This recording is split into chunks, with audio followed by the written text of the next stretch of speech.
Isang magandang hapon sa inyo lahat. Ako po si Alex at ito naman ang kasama ko si Earl. Nandito po tayo sa nag-visit shop dahil para mag-interview sa isang gado.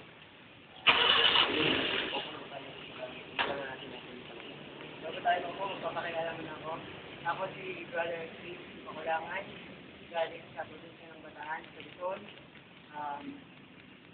Siya yun ay kasalukuyan ng novice, sa novice formation ng passion. Di ba rin makasama?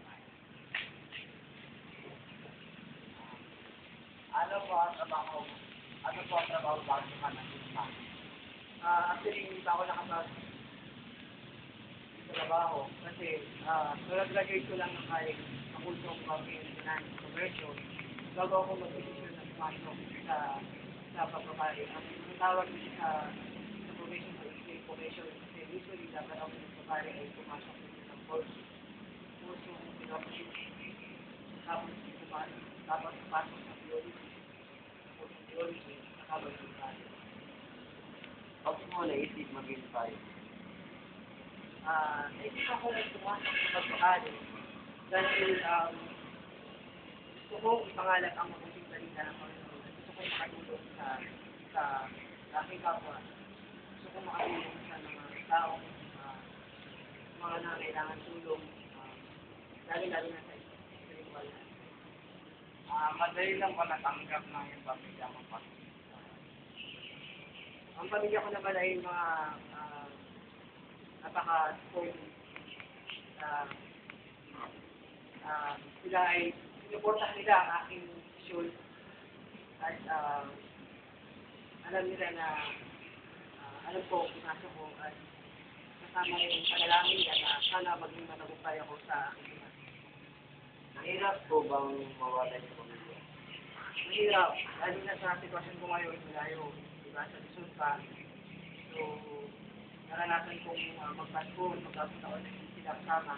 So, mahirap. Pero, kung meron kang nagustuhan at pagnanais sa sarili mo na kung anong gusto mong maging, lahat kakayanin mo para maging matagumpay ka para sa iyong sa darating na panahon. Roger, nagkagusto ka na ba sa bahay? Oo naman. Nagkaroon ako ng girlfriend for college. It so happens na magkaiba kami ng experience. So, alam ko na mahirap, pero nagkaroon ng pagkakataon na hindi kami nag-click, sabi nga nila. And, ayun, nagkahiwalay kami, then saka, nung pag-graduate ko ng college, nag-decide ako na talagang hindi ko pa nararamdaman na gusto magpare. So, nag-decide ako na Saan nag-aaral ng pagpapari? Usually kasi, ang pagpapari, kailangan mong makagraduate sa kursong philosophy. So, sa aking kaso, in my case, ako ay graduate ng ibang course, no, Accounting and Finance. So, it happened, ang kombinasyon ng passion is talaga ako ng program na pwede na silang magpasok ng mga kabataan na magnanais na maging missionero o maging pagpapare. Kahit na iba ang course, no? Ang tawag nila yung base vocation program nila. So, ang sa aking formation ngayon, dumaan ako sa postulancy at ngayon sa kasalukuyan, novice, bilang isang novice, isang taon. At other days, kung ako ipapanalin ng makapasa sa evaluation, mag-take ako ng unit ng philosophy at kasunod na doon ang course ng theology. Ilang taon na sa aking sa ngayon ako ay ito ay pangalawang taon ko pa lang sa formation ng sabi ko, base vocation. So, pangalawang taon ko pa lang sa formation. Kung hindi ka nagpare, ano ang iyong okay? Siguro, itutuloy ko yung sa sabihin ng pagiging commercial. Dahil yun man yung natapos ng course, hindi ako papasok.